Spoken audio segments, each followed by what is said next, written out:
as we were wrapping up, actually right after we wrapped up episode 6 of Sox Type Thing the other night, just before the home run derby started, we were talking post game show, and I was speculating that Juan Soto might win the home run derby just to ratchet up his trade value that 500 much more. million. Like, yeah, like how much fun would that be? And of course, somehow he won the home run derby. So I know, it's almost like it was scripted.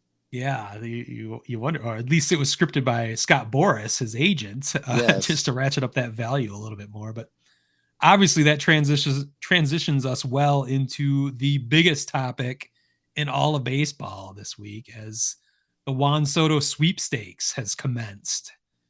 I was going to put it in shit you couldn't make up, that a man turned down close to $500 million to play baseball. Apparently, Juan Soto wants no part of the future of the Washington Nationals, or lack thereof. Yeah, so the he is going. The future is in Juan Soto. He holds the power to Yeah, make the Washington Nationals back into a contender. Well, he holds the future of the major leagues in his hands right now, as everyone is lining up and speculating how they could possibly take him off the Nationals' hands. Some are more realistic than the others. You and I did a nice, thought-provoking exploration of what the White Sox may or may not be willing or capable of doing. Folks, if you please, even if you don't like the White Sox, seriously, like listen to that segment. It was one of our like just a great conversation that all led to what would be a realistic and very painful outcome, where essentially you get a right leg, but you've cut off your left leg. So it's really worth it. So let's keep slapping each other on our backs for that. Nice work. Nice work. Good job, guys. But I think that conversation. Pete, good job. I'll talk about myself in the third person. I think that conversation kind of primed us and informed us how to approach this with our remaining teams that we'd like to discuss. Of course, this has been a staple of local sports talk radio over the last couple of days since the news broke that he would indeed be hitting the trade market.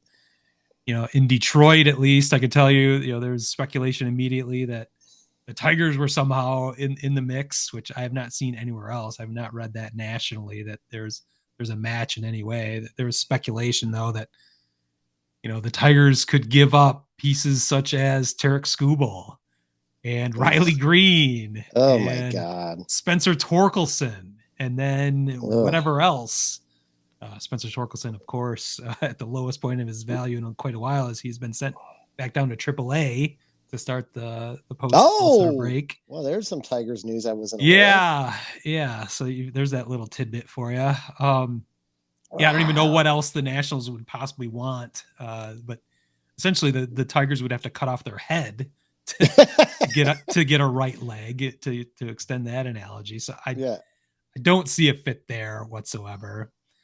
I have seen speculation that the Cubs could possibly be in the mix, as their farm system, at least, and maybe young controllable players at the major league level might be enough to be a bit appealing to the Nationals.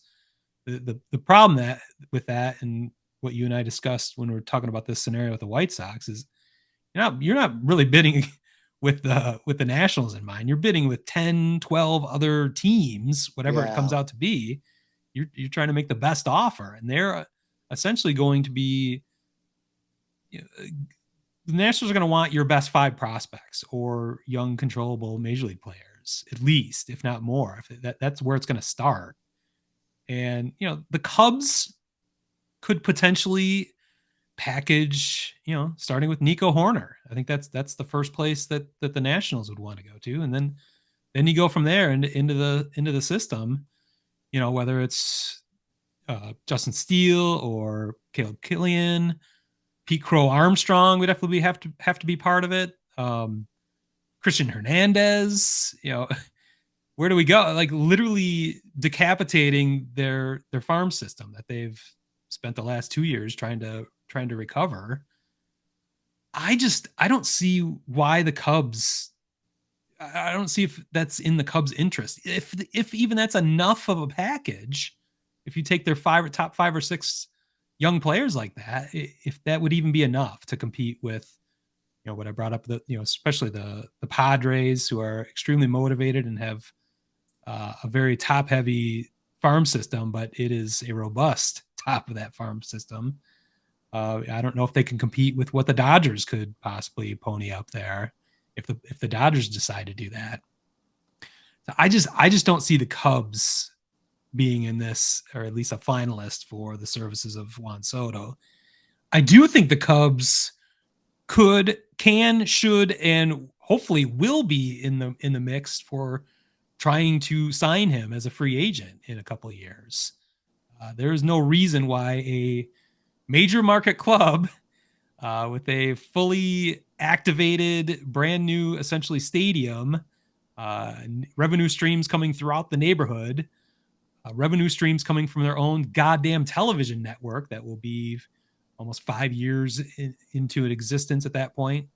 There's no reason why the Cubs shouldn't be amongst the highest bidders for Juan Soto at that point, whatever that cost may be. As we're already speculating that number is going to start with a 5. Maybe I've even heard people say by that point it could be $600 million. Oh God! Considering where inflation is right now, I guess that's not too unrealistic. But the Cubs should be in that mix, and I think that's where where the ultimate Juan Soto sweepstakes would end up. He would only be 25 years old, I think, at that point. Already with numbers that look like what Hammer and Hank Aaron was putting up. What people have compared him to Ted Williams.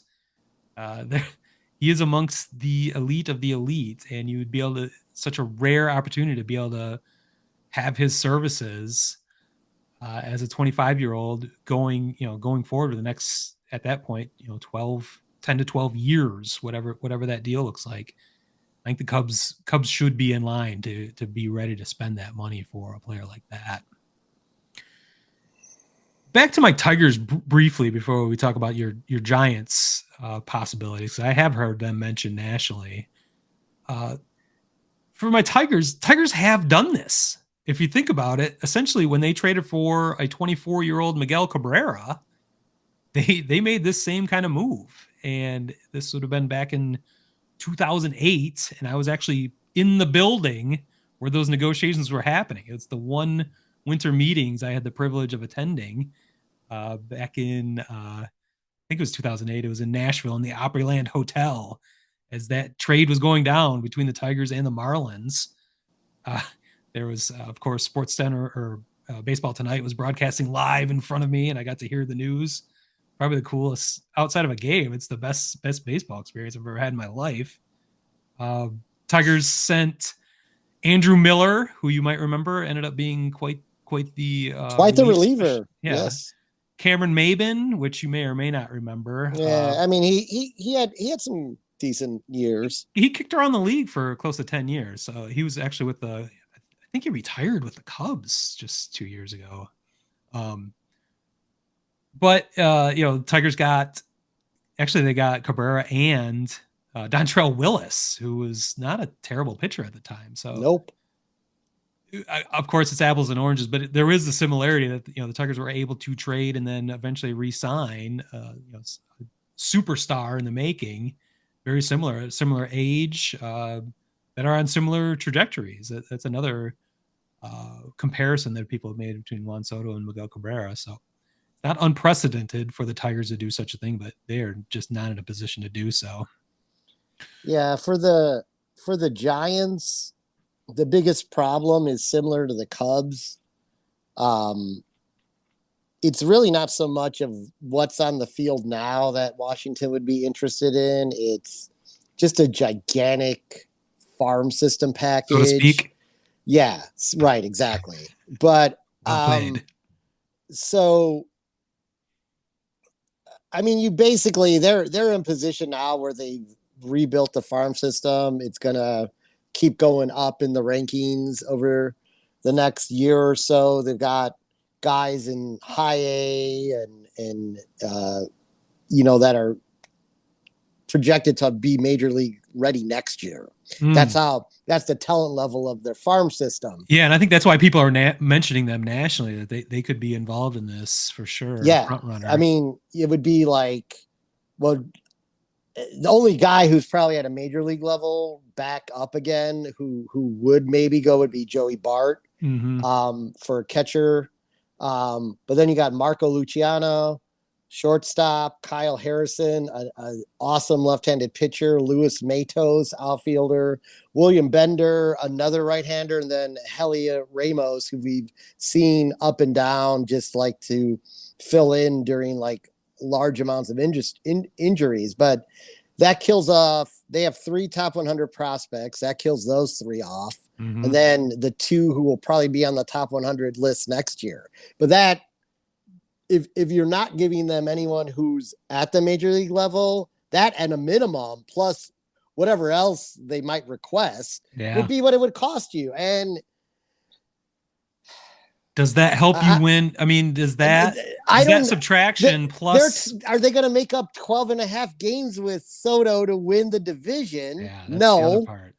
But I have a way to get there, because I've got that in the Giants segment, because there's a lot of games left with the Dodgers and the Padres. But let's call an audible here. Let's just finish this first half of the show out with your thoughts on this and gigantism, if you want. Yeah. So Juan Soto obviously is a game changer. He's an even bigger game changer in a lineup where he has to be pitched to.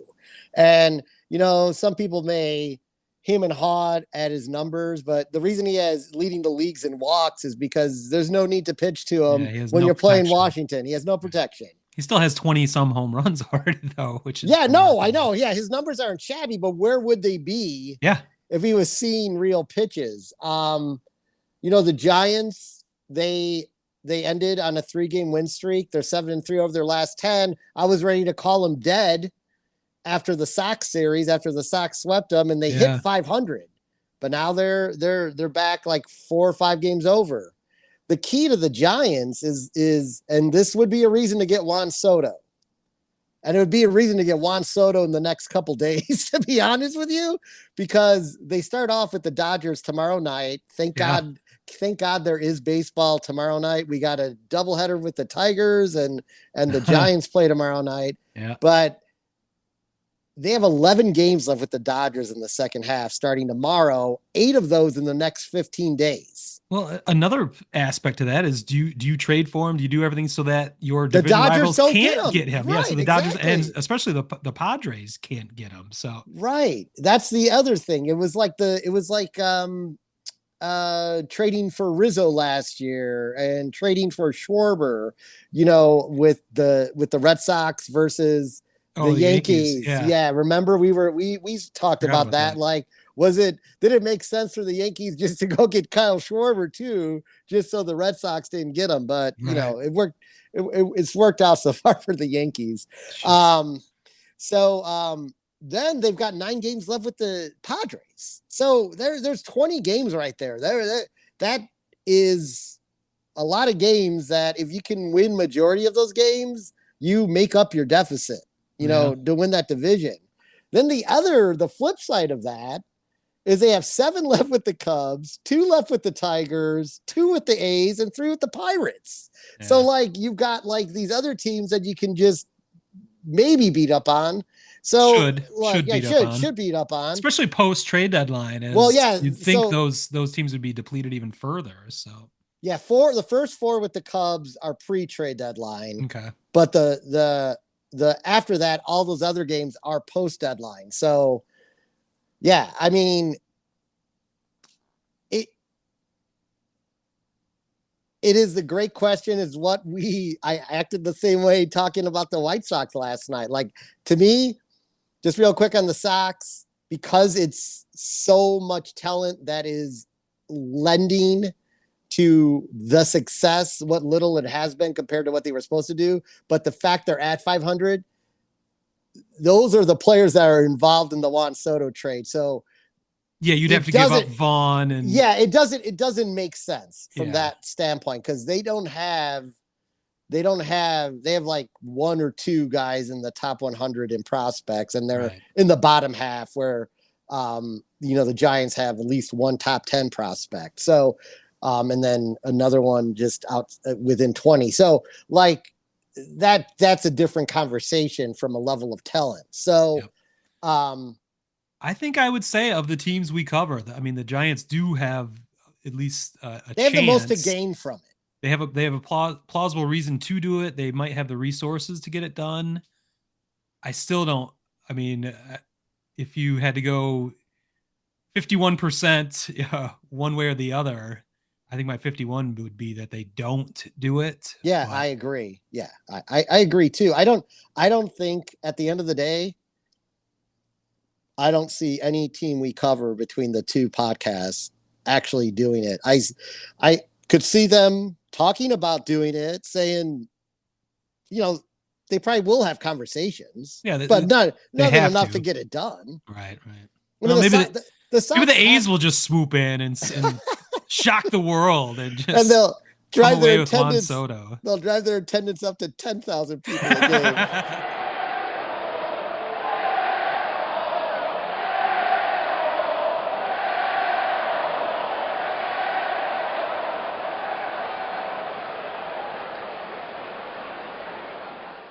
Word Hole Media.